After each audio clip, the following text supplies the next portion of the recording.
Acclame fortement les seigneurs. Continue à acclamer, continue à acclamer.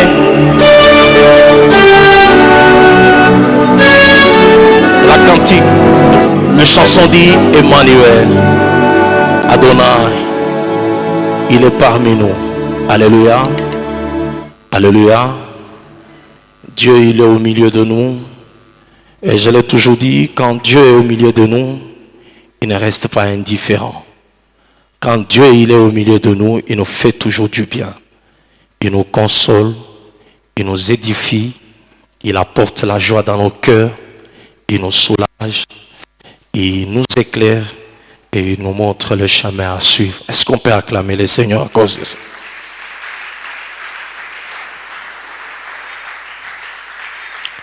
Salue ton voisin, dis à ton voisin, je te communique la joie du Seigneur. Et je te communique la joie du Seigneur. Alléluia. Je bénis le Seigneur pour le souffle de vie et ces instants qu'il a permis à ce que je puisse parler de sa part. Je dis merci au patriarche, au chandelier de l'Église qui a confiance en nous pour que nous puissions parler de la part du Seigneur. Je dis merci à maman pasteur. Je dis merci aux anciens, nos aînés qui sont ici présents, les diacres et les diaconesses. Et je dis merci à vous parce que vous êtes présents. Alléluia. Ce matin, je voulais parler sur un petit âme que j'ai intitulé « Ne fuis pas ta mission ». Alléluia. Dis à celui qui est à côté de toi, ton voisin, ne fuis pas ta mission. Chacun de nous a une mission que Dieu lui a confiée. Il y a une mission que Dieu t'a donnée. Il y a une mission que Dieu t'a responsabilisée. Il y a une mission que Dieu veut à ce que tu puisses l'accomplir. Et que tu puisses l'accomplir sans faille, sans défaut, sans quoi que ce soit. Et tu as une mission qui soit au sein de l'église où tu as de servir Dieu. Tu as une mission au sein de ta famille où Dieu a voulu que tu sois né là-bas. Et il y a une mission que tu dois accomplir au sein de l'institution où tu travailles. Il y a une mission que Dieu a voulu que tu puisses accomplir là où tu habites. Alléluia. Et ce matin, l'Esprit de Dieu va nous aider afin que nous puissions comprendre le pourquoi, la motivation et la raison pour lesquelles Dieu nous a envoyés au sein de cette église et Dieu nous a placés au sein de nos familles. Alléluia. Nous ouvrons nos Bibles dans le livre de Jonas, chapitre 1er, le verset 1 jusqu'à 8. S'il y a un bon lecteur de la Bible, il peut nous faire la lecture. Et nous allons aller progressivement. Le livre de Jonas, chapitre 1er, le verset 1 jusqu'à 8. S'il y a un bon lecteur de la Bible,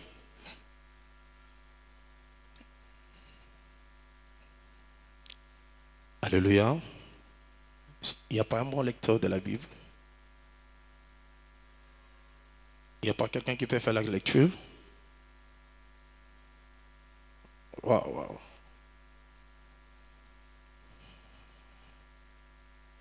Est-ce qu'on peut nous apporter le micro? Parce qu'il y a un bon lecteur là-bas qui vient nous faire la lecture de la Bible.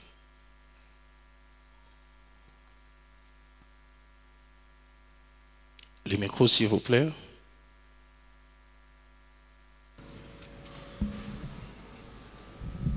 Bon, nous allons lire. Hein? Il faut être violent hein, dans l'église. Je ne sais pas, peut-être en lisant, il y a une bénédiction de Dieu qui tombe sur toi. Amen. Nous lisons. Nous sommes dans les livres de Jonas, chapitre 1er.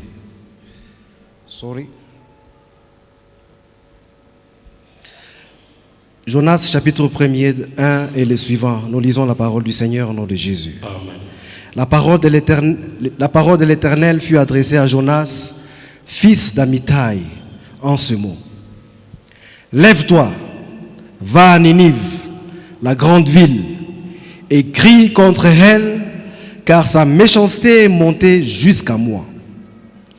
Et Jonas s'éleva pour s'enfuir à Tarsis, loin de la face de l'Éternel.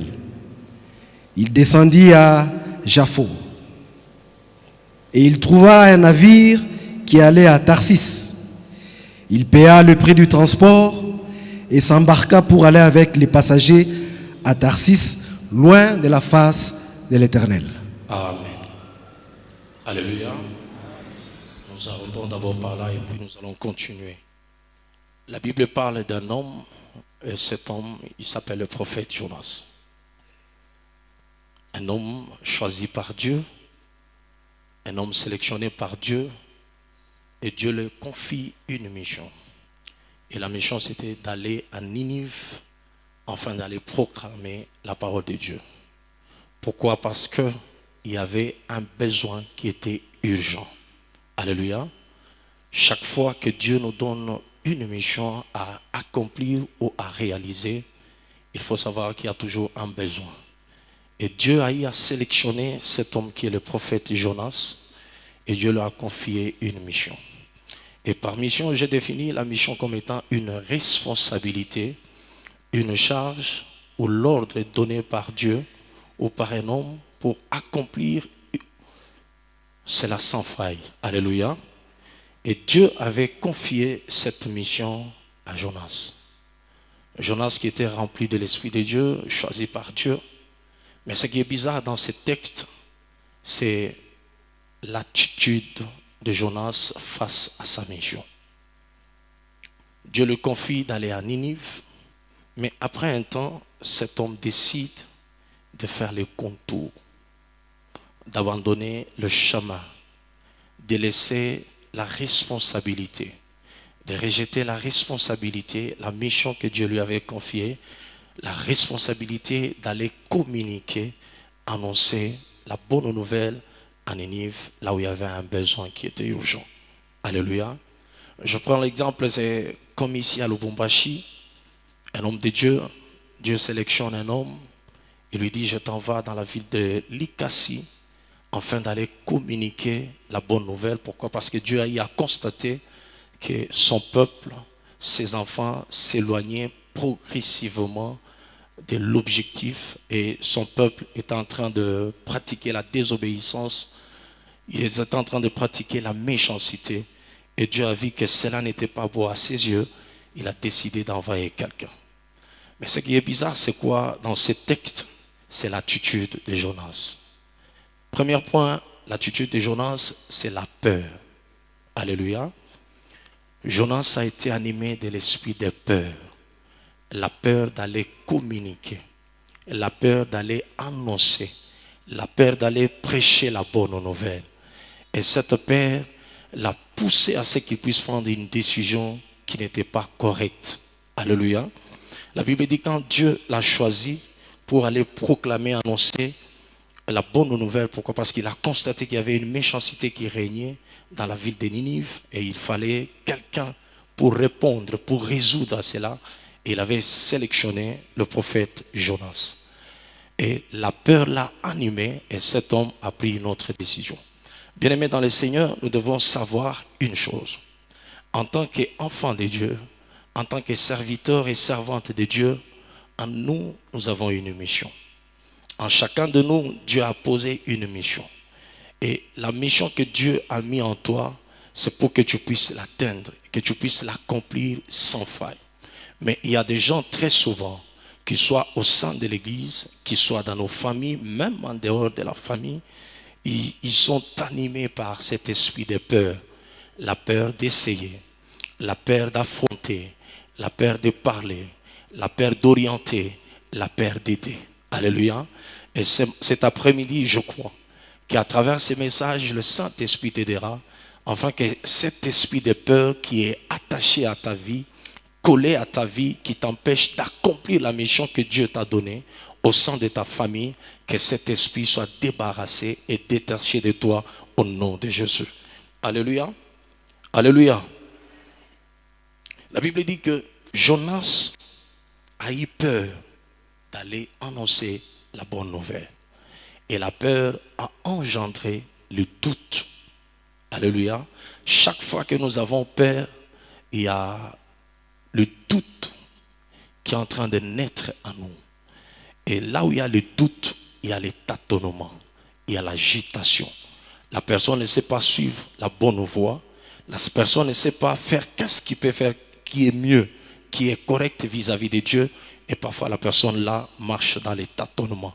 Et ce matin, je ne sais pas quel doute que l'ennemi a sémé en toi et qui te pousse par moments à aller ou à poser des actes qui sont contraires à la volonté de Dieu. Et cet après-midi, je crois que par l'Esprit de Dieu, quel que soit l'esprit de peur qui a engendré les doutes en toi et qui t'amène sur le chemin des tâtonnements, que le Dieu de la Bible te retourne sur le chemin de vérité. Alléluia. Alléluia. La deuxième chose, c'est la direction opposée. La Bible dit que Jonas a pris une direction qui était opposée. La mission, c'était d'aller à Ninive, mais il a décidé d'aller à Tarsis. Et beaucoup de gens le font dans leur vie. Et beaucoup de gens, parfois, à cause des circonstances, à cause de la peur, à cause du doute, ils prennent des directions qui sont opposées, des directions qui sont contraires à la volonté de Dieu. Alléluia. Bien-aimés dans le Seigneur, ce que vous devez savoir, à chaque fois que nous prenons une direction opposée, à chaque fois que nous allons dans une direction contraire à celle de Dieu, il y a toujours des conséquences néfastes qui nous accompagnent. Alléluia. Quand vous lisez la Bible, je crois le verset 4, vous descendez jusqu'à 8, vous allez comprendre que les gens qui entouraient Jonas, les gens qui étaient avec Jonas, ils ont été victimes de la décision, de la direction opposée que Jonas a pris dans sa vie. Alléluia. La Bible dit qu'il y a eu une tempête que Dieu a soulevée, qui les a secoués sérieusement. Et parfois, il y a des tempêtes que Dieu soulève dans notre vie à cause de notre direction que nous avons prise, qui était opposée à la volonté de Dieu. Alléluia. Et par conséquent, l'homme, il est le premier à accuser l'ennemi pour dire que non, non, ce qui m'arrive aujourd'hui, je suis victime peut-être de la méchanceté des hommes, je suis victime de la haine, de la jalousie, je suis victime du combat familial, mais en réalité, tu n'es pas victime ni du combat de la famille, ni de la méchanceté des hommes, mais tu es en train de subir les conséquences de ta décision prise qui était contraire à la volonté de Dieu. Alléluia. Et chaque fois que nous prenons une telle décision, nous sommes en train de mettre, d'indisposer, de mettre à mal les gens qui nous entourent. C'est ce qui s'est passé avec le prophète Jonas. Sa décision a mis en danger beaucoup de gens qui l'entouraient. C'est là qu'il l'accompagnait. Alléluia. Et quand tu essaies d'examiner ta vie, il y a des décisions en tant que parent que tu as eu à prendre dans la vie et ça a mis à mal toute une génération. Alléluia. À cause du choix que tu as eu à porter, à cause de la direction que tu as voulu apprendre pour satisfaire peut-être aux besoins, pour répondre à un besoin qui était urgent et pour répondre peut-être à un problème. Et tu as décidé de prendre une décision, une voie qui était contraire à celle qui était la volonté de Dieu. Alléluia. Et bien aimé dans le Seigneur, cet après-midi, je voulais éveiller ta conscience, je voulais te rappeler une chose, que Dieu t'a envoyé au sein de cette église, Dieu t'a envoyé, t'a placé au sein de cette famille, là où tu te retrouves actuellement, c'est pour un but, c'est pour une mission bien déterminée. Alléluia. Alléluia. Tu n'es pas un fait d'hasard. Tu pouvais être un musulman, tu pouvais choisir d'être musulman, tu pouvais être dans une église catholique, tu pouvais être ailleurs, tu pouvais choisir là où tu veux. Mais regarde comment Dieu t'a orienté, il t'a sélectionné, il a voulu que tu sois au sein de cette église. Est-ce que penses-tu que le fait d'être dans cette église, c'est un fait d'hasard? Non. Alléluia. Alléluia. Ce n'est pas un fait d'hasard. Il y a quelque chose que Dieu a déposé en toi et Dieu veut à ce que tu puisses l'accomplir sans faille. Alléluia. Et ce matin, que l'Esprit de Dieu t'aide afin que tu puisses comprendre quelle est la motivation, quelle est la raison pour laquelle Dieu t'a placé au sein de cette église. Alléluia. En chacun de nous, Dieu a mis les dons. En chacun de nous, il y a des talents. Et en chacun de nous, il y a beaucoup de choses que Dieu a déposées. Et en chacun de nous, Dieu nous a donné une mission. Regardez comment Dieu a fait avec son serviteur Joseph. Joseph était dans une famille, mais la mission principale, c'était de sauver un jour sa famille. Et Joseph a eu à prendre conscience. Parce que vous savez, quand Dieu vous donne une responsabilité, il y a des gens qui ne vont pas vous accepter facilement. Il y a des gens qui ne vont pas vous accorder ces temps-là. Il y a des gens qui vont vous critiquer. Il y a des gens qui parleront en mal contre vous. Il y a des gens qui ne vont même pas accepter de s'approcher d'eux. Mais regardez l'attitude de Joseph. Quelle que soit la tentation, quelles que soient les épreuves, quelles que soient les difficultés qu'il a eu à traverser dans sa vie, Joseph est resté focalisé sur la mission que Dieu lui avait confiée pour sa famille. Alléluia. Bien-aimé dans le Seigneur, tu as une mission. Tu as une mission au sein de ta famille. Quand tu regardes au sein de ta famille, il y a certaines réalités, il y a certains combats, il y a certaines difficultés. Quand tu te poses des questions, tu te dis, mais Seigneur, d'où vient la source? Non, il n'y a pas question de source, il y a question de la responsabilité. Quelle est ta part de responsabilité pour faire sortir la famille dans l'état où elle se retrouve actuellement? Alléluia. Qu'il soit au sein de l'église, tu as une responsabilité. Il y a une mission que Dieu t'a confiée au sein de cette église. Quelle est la mission que Dieu t'a confiée au sein de cette église? Alléluia. Je partageais avec un homme qui n'est pas de notre église. Il disait ceci: moi, Dieu m'a béni. Et Dieu m'a donné une mission au sein de notre église. Et la mission, je dispose mes moyens, mes véhicules, à chaque fois qu'il y a des séminaires, à chaque fois qu'il y a des activités au sein de l'église, moi je prends tous mes véhicules, je donne à l'ange de l'église, je lui dis, papa, ce sont des véhicules qui vont servir à transporter, à mener les serviteurs de Dieu là où ils iront. Alléluia. Et il a compris sa mission. C'est la même chose avec la femme que j'aime beaucoup, que j'apprécie beaucoup. C'est la femme qui est Dorcas dans la Bible, Tabitha. Et cette femme a compris qu'elle avait une mission au sein du synagogue. La Bible dit qu'elle s'en chargeait de faire du bien. Elle était en train de coudre les tuniques. Elle était en train de coudre les vêtements pour le veuve. Elle a compris sa mission. Est-ce que cet après-midi, tu peux comprendre au moins quelle est la mission, quelle est la raison pour laquelle Dieu t'a envoyé au sein de cette église et au sein de ta famille? Il y a des gens qui sont dans la distraction. Il y a des gens qui sont animés par la peur. Cette peur qui l'empêche même d'aider les autres. En toi, il y a un don. Dieu a placé quelque chose. Peut-être le don que Dieu a mis en toi, c'est de faire du bien aux gens. Et tu as mis cela au chômage. Tu ne l'exploites pas. Tu n'aides pas les gens. Tu ne fais pas correctement ton travail. Tu passes en dehors de ta mission. Que cet après-midi, que le Seigneur t'aide afin que tu puisses comprendre quelle est la mission pour laquelle Dieu t'a envoyé au sein de cette église. Alléluia. Et la troisième des choses, c'est la prise de conscience. Alléluia. La deuxième des choses, c'était la direction opposée, où le prophète Jonas a décidé de prendre une direction qui était contraire à celle de la volonté de Dieu.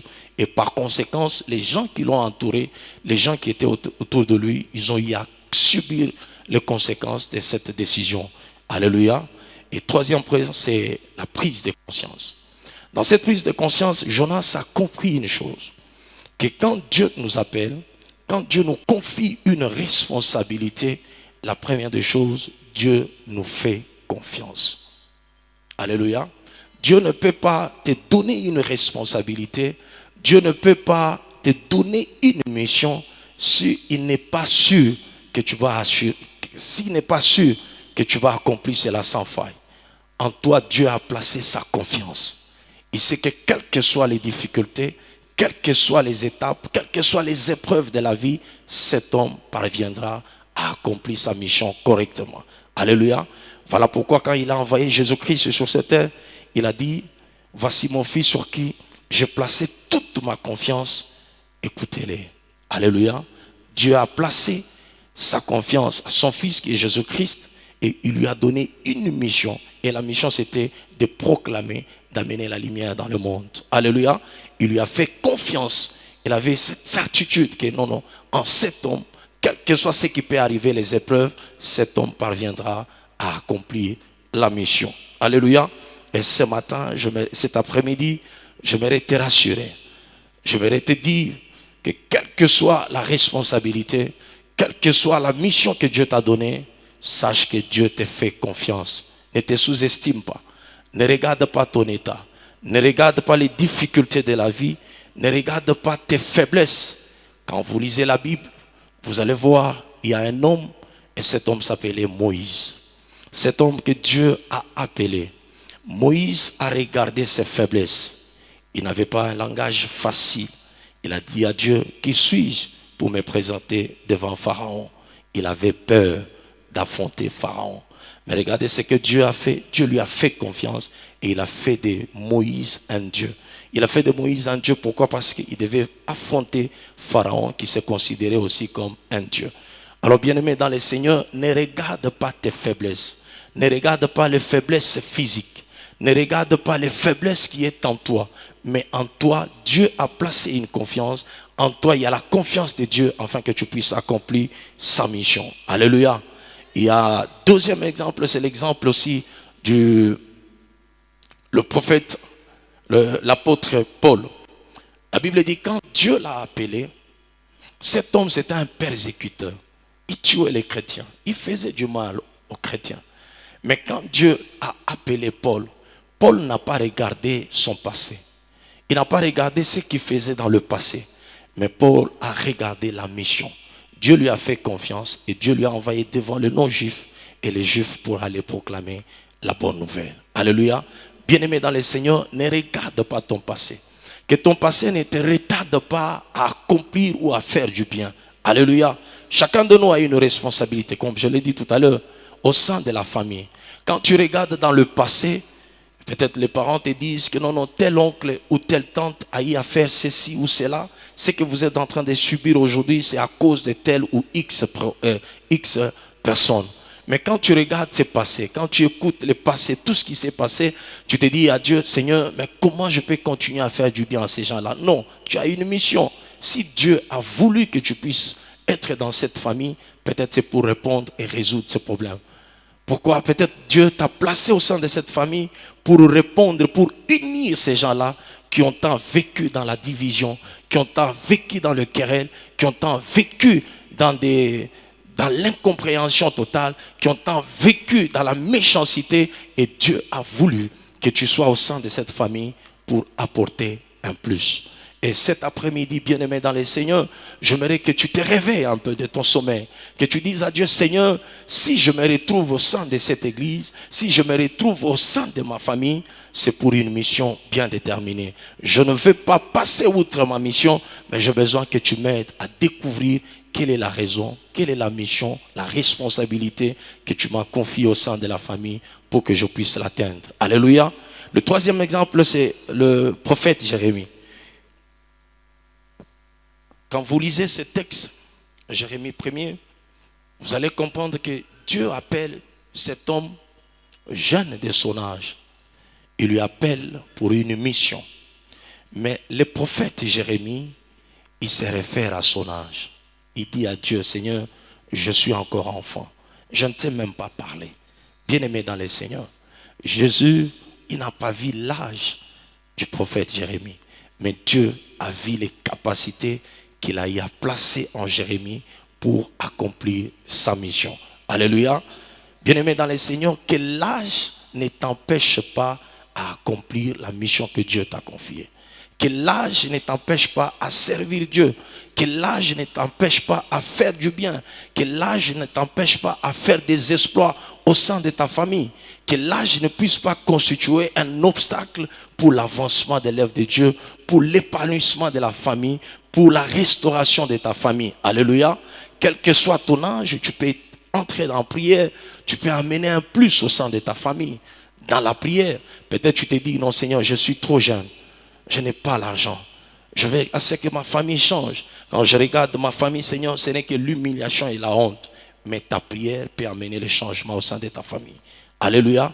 Parce que pour prier, ça ne demande pas d'être plus âgé ou moins âgé. La prière, tout le monde peut prier. Ta prière peut changer. Ta prière peut apporter quelque chose. Ta prière peut apporter une solution.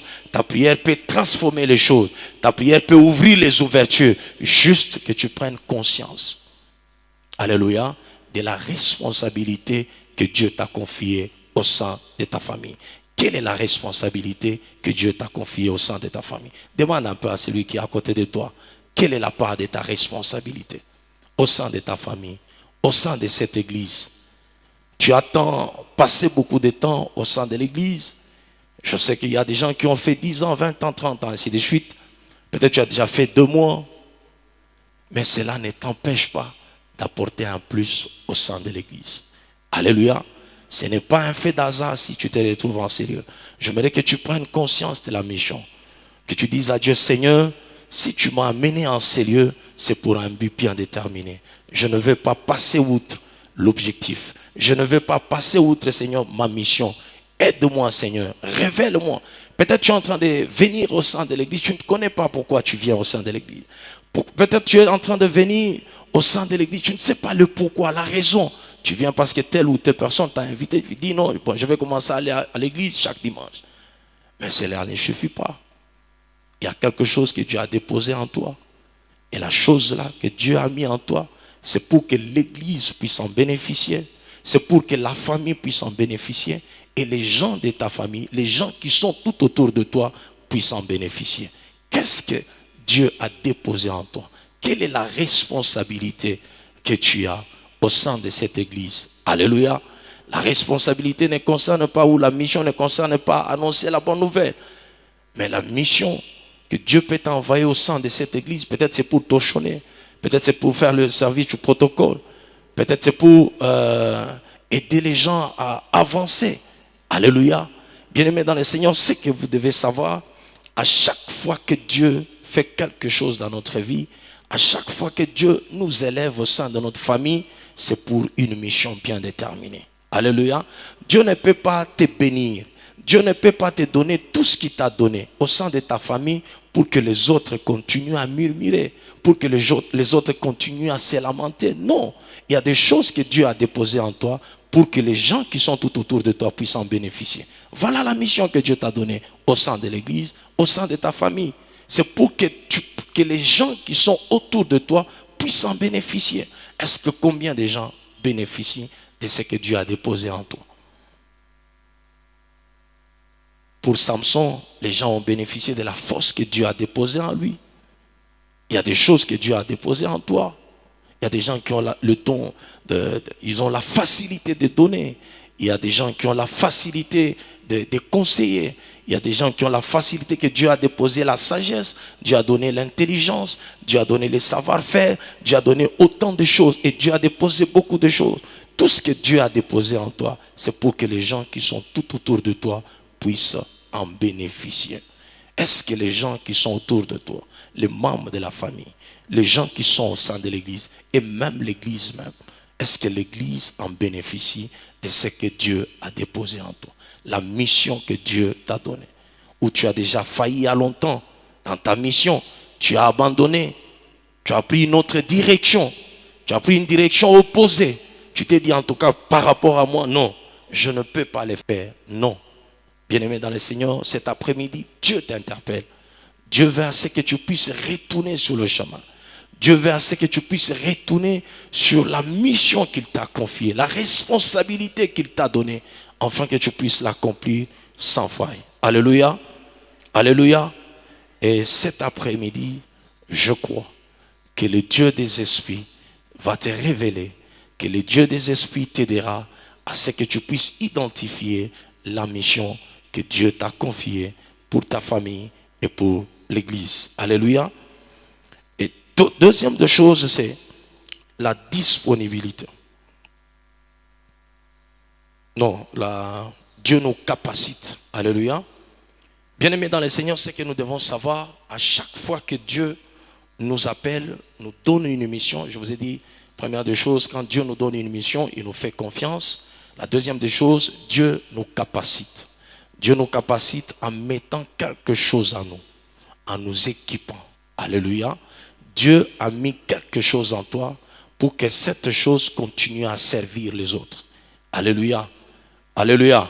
Est-ce qu'on peut balancer les mains? Dieu a déposé quelque chose en toi. Il t'a capacité.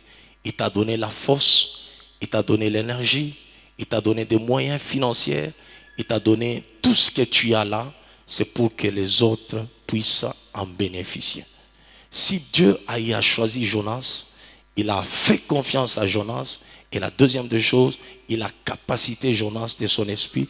Il savait que Jonas parviendra à accomplir sa mission correctement. Alléluia. Bien-aimés dans le Seigneur, c'est que vous devez savoir que quelle que soit la mission que Dieu te confie, quelle que soit la mission que Dieu te donne, Dieu t'a déjà capacité. C'est en toi de prendre conscience et de se mettre au service de Dieu. Alléluia. Et la troisième des choses, c'est la disponibilité. Quand Dieu nous fait confiance, quand Dieu nous capacite, quand Dieu nous capacite, Dieu nous disponibilise. Alléluia. Dieu nous disponibilise pour que nous puissions faire son travail correctement. Et Dieu nous disponibilise, il peut disponibiliser aussi les gens autour de toi.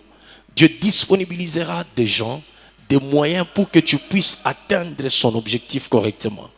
Regardez comment Dieu a fait avec le prophète Moïse.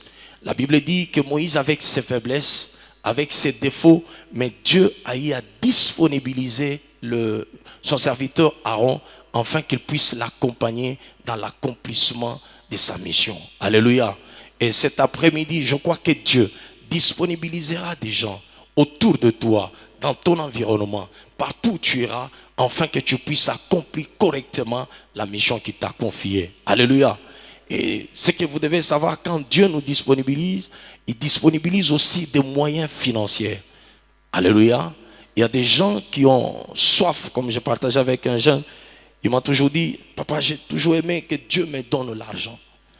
Quand papa fait des appels de fonds ici, il regrette sérieusement. Il dit, mais comment papa peut demander $1000, mais les gens sont incapables de donner $1000.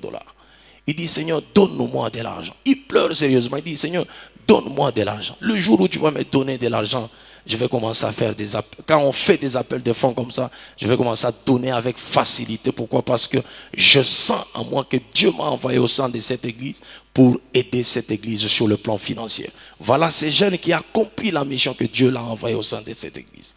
Quelle est la mission que Dieu t'a donnée au sein de cette église, au sein de cette famille où tu es présent? Alléluia. Alléluia. Bien-aimés dans le Seigneur, c'est que vous devez savoir que dans la vie, à chaque fois que Dieu nous appelle, à chaque fois que Dieu nous confie une responsabilité, nous devons en nous surmonter la peur, nous devons surmonter le doute et nous devons toujours prendre la direction que Dieu décide à ce que nous puissions prendre. Parce que quand nous prenons une direction qui est contraire à la volonté de Dieu, ça a toujours des conséquences et cela peut-être peut nous pousser à la perdition. Et il y a des gens aussi, par manque de patience, par manque de patience, par manque de sagesse, par manque de la maîtrise de soi, ils ont pris une décision. Ils ont fait des choses et aujourd'hui ils sont en train de subir les conséquences. Et ils se posent des questions, Seigneur, comment je peux m'en sortir? Mais bien aimé dans le Seigneur, cet après-midi, Dieu t'a envoyé cette parole afin que tu prennes conscience. Là où tu as eu à prendre une direction opposée, une direction qui était contraire à la volonté de Dieu, Dieu te demande cet après-midi de retourner sur le chemin, sur la bonne voie. Parce qu'il veut à ce qu'il puisse accomplir des grandes choses avec toi. Alléluia. Alléluia. Ce que vous devez retenir en conclusion est que le prophète Jonas, Dieu lui a confié une mission. Et cette mission, c'était d'aller proclamer la bonne nouvelle. Ça, c'était le prophète Jonas. Mais toi, tu n'es pas obligé d'aller proclamer la bonne nouvelle. Tu n'es pas obligé d'aller peut-être torchonner ou faire quoi que ce soit. Mais en toi, Dieu t'a donné une mission pour que tu puisses l'accomplir correctement.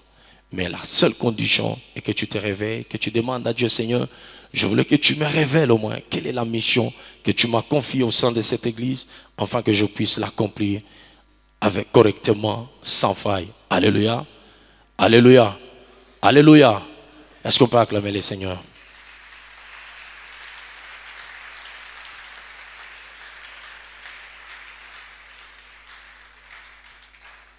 Bien-aimé dans le Seigneur, cet après-midi, Dieu m'a envoyé afin que je puisse te communiquer cette parole. Dieu m'a envoyé afin que je puisse t'interpeller. que ne fuis pas la responsabilité qu'il t'a confiée. Ne fuis pas, ne quitte pas ta famille. N'abandonne pas tes enfants. Ne laisse pas l'église. Ne quitte pas un département. Ne quitte pas ta femme. Ne quitte pas tes enfants. Il y a une mission que Dieu t'a confiée. Et cette mission, si jusqu'à présent, tu ne connais pas ta mission, demande à Dieu de te révéler. Mais si tu connais la mission, demande à Dieu, Seigneur, enlève à moi l'esprit de doute. Enlève à moi la peur. Capacite-moi, Seigneur. Donne-moi la force. Disponibilise des moyens afin que je puisse atteindre et accomplir la mission pour laquelle tu m'as envoyé au sein de cette église. Que Dieu bénisse sa parole. Est-ce qu'on peut s'élever?